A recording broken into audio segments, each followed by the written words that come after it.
পুড়ে গেলে চপের টেস্টটা ভালো আসবে না। দেখো মশলাগুলো একেবারেই ড্রাই রোস্ট করা হয়ে গেছে।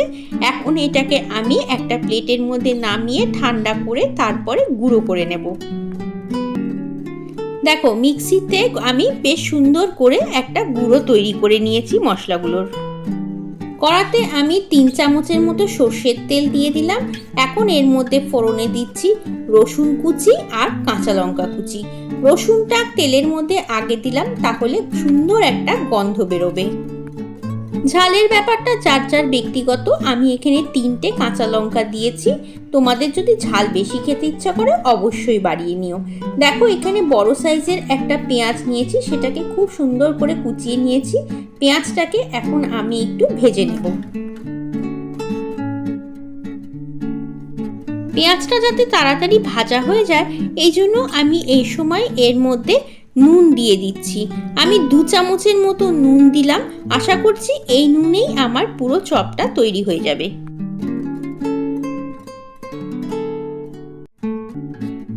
পেঁয়াজটা প্রায় ভাজা হয়ে এসছে।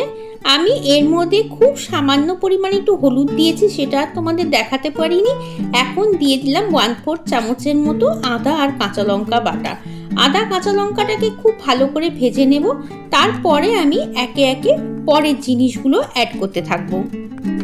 অল্প একটু ঝালের জন্য আমি দিয়ে দিচ্ছি ঝাল লঙ্কার গুঁড়ো, সেটা কিন্তু খুব সামান্য পরিমাণেই দিচ্ছি।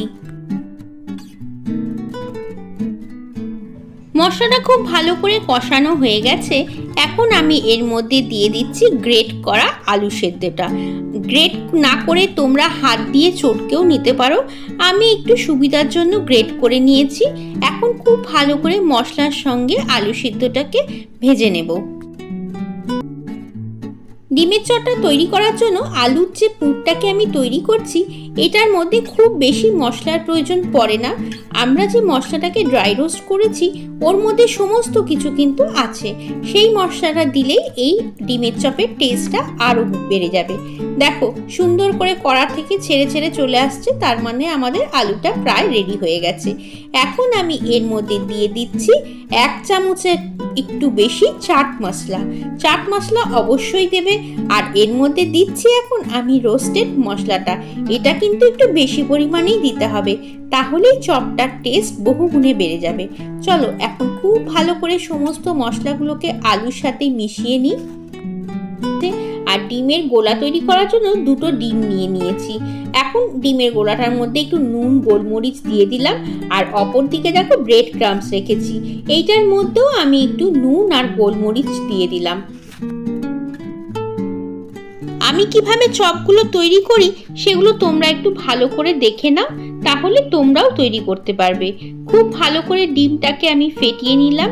ডিম ফাটানো একেবারেই হয়ে গেছে। এখন যে আলুর পুরটা রেখেছি সেখান থেকে বেশ খানিকটা আলুর পুর নিয়ে নিচ্ছি হাতের মধ্যে।